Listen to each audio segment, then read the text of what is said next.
हमारा मुल्क हमारा आधा ईमान है।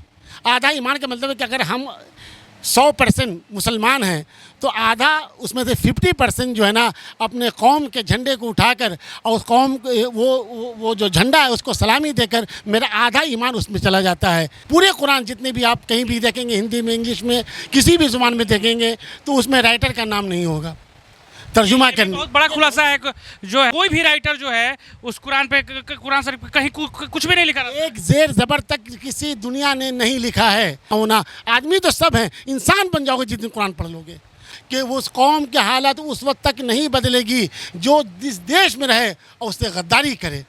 अगर जो इंसान जिस देश में रहता है और उससे गद्दारी करता है उससे बड़ा बदतरीन इंसान मेरी निगाह में कोई नहीं है। ये संत कि मेरी जान निकले तो इसी धरती पे निकले, और सबसे बड़ी बात है कि हम तो मर के भी इस धरती को अपने जो है ना दफन में समा लेते हैं। इस यहाँ से अच्छा हिंदुस्तान हमारा, और एक दो सुना, हम बुलबुले हैं इसके, ये गुलसिता हमारा।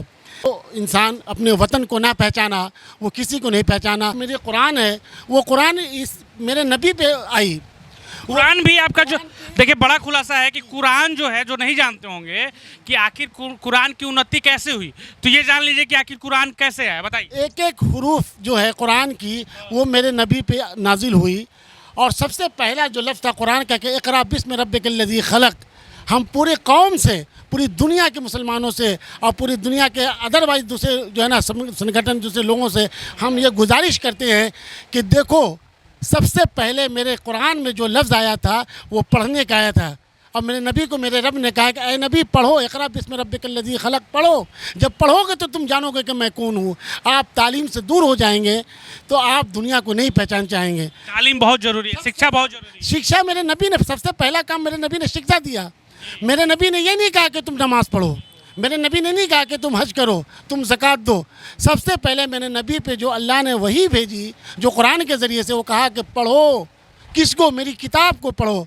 आपको मैं बता दूं कि दुनिया की तमाम किताबें के लिखने वाले का राइटर का नाम है, लेकिन वाहिद एक दुनिया का कुरान है जिसका राइटर कोई नहीं है सिवाय मेरे रब के, आपके ईश्वर के।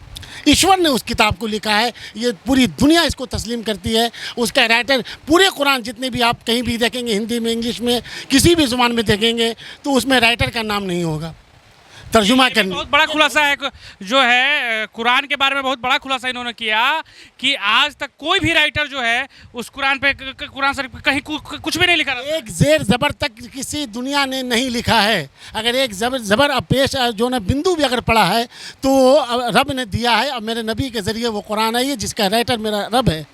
दुनिया की तमाम किताबों का राइटर दुनिया का इंसान है, लेकिन उस किताब का राइटर इंसान है ही नहीं है, आपका ईश्वर है।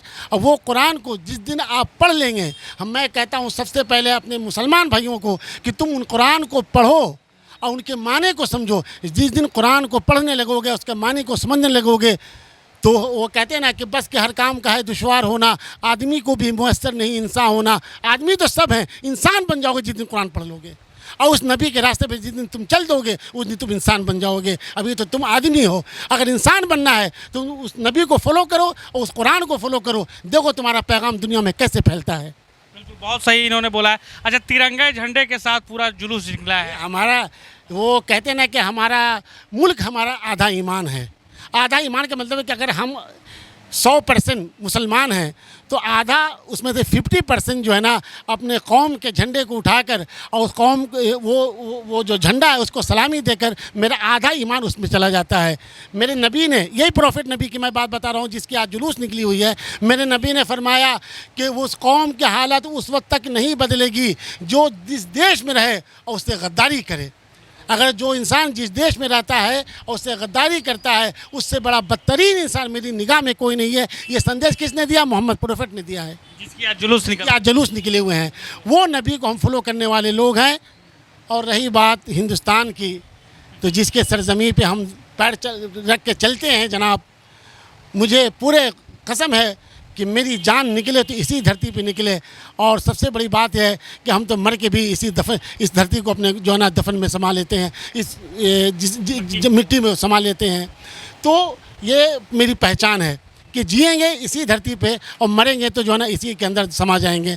मेरा कोई रास्ता नहीं है, मेरे कोई देश नहीं है, मेरा सारे जहाँ से अच्छा हिंदुस्तान हमारा। ये बड़ा खूबसूरत शेर है और ये तराना जो है मुझे बहुत बेहद पसंद है। शायरी करते हैं, थोड़ा सुनाइए आज एक दो। जहाँ से अच्छा हिंदुस्तान हमारा, और एक दो सुनाइए। हम बुलबुले हैं इसके, ये गुलसिता हमारा। तो कहने का मतलब ये है कि जो इंसान अपने वतन को ना पहचाना वो किसी को नहीं पहचाना। और फिर जिस नबी की तुम इबादत करते नक्श कदम पे चल रहे हैं, आज जिस नबी के जुलूस निकाल रहे हैं, उस नबी का संदेश है कि तुम अपने वतन से मोहब्बत करो। जिसने अपने वतन से मोहब्बत नहीं किया उसने अपने धर्म से मोहब्बत नहीं किया, और जिसने अपने धर्म से मोहब्बत नहीं किया वो इंसान नहीं बल्कि आदमी बन के रह गया। अगर इंसान बनना है तो उनके सारी चीज़ों को आपको फॉलो करना होगा। चलिए, तो बहुत अच्छा लगा बात करके इनसे। बहुत अच्छे सलीके से जो है समझाते हैं और जो जितना ज्ञान है वो हम लोगों को बताते भी और आप लोग को भी संदेश देते हैं।